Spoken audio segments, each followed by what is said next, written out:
Hi there, Evan Bonner here. So for this next exercise, I'm going to show you a little bit on some lateral flexion and some things I'd like you to keep in mind. So there's some things I'd like you to think about when you flex your horse. So one of the things I'd like you to keep in mind is when you go to flex your horse's head, I'm going to take his head around this way, see if I can get him to bend for me and look.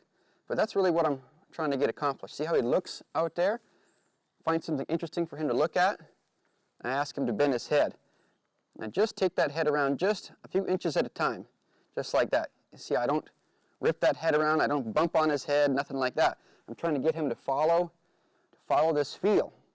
Now, there'll come a time where the horse can separate when I want him to move his feet. You saw me doing that earlier with the disengaging of the hindquarters, and when I want him to flex his head. So now, if I get him to flex his head here, you notice how he doesn't cock his head sideways. He keeps his head relatively straight. Now if I go from here where I have his head around this way, and I eventually get to where I just kind of go back here like this, and I flex his head here. You see, that way he keeps his head more on a vertical line, if you notice that.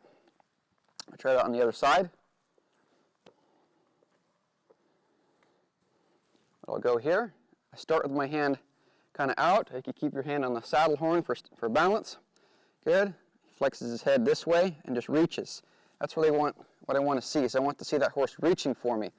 Think about getting your horse to look at something here this way as opposed to bumping on their face.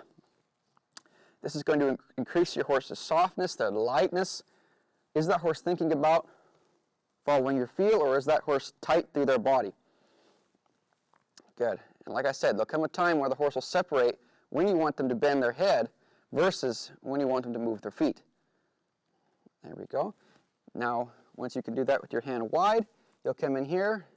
Let's see if you can do it. My hand will come in here a little tighter. So I'll encourage him there to keep his face more on a vertical line, just like this. So my hand will come in a little tighter to the neck, and that face comes more vertical through that bend, and he only bends about 90 degrees.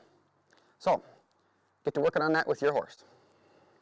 Now here's a little variation that I'll use here. This is for a horse that wants to flex his head and neck, but then won't stop the feet from moving here. So what I'll do is I'll hold that rope in my left hand there against my hip, and then hold the cantle of my saddle with that right hand, and that keeps me in position. It keeps me in the same position relative to the horse, and then I'm going to wait there until the horse can stop the nose or stop the feet.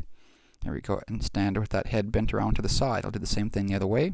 Now this time I'll do a little bit of different variation. I'll reach around the back of my body and hold the hip, my rope against my hip with my right hand.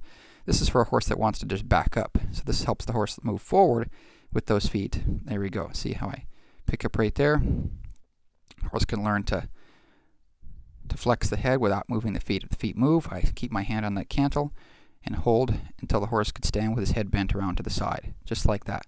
And I wait until those feet stop. Good, and then I release. Now it's really important when the horse yields to pressure and bends his nose toward you, even if it's only an inch, you release him, pet on him, and then start again.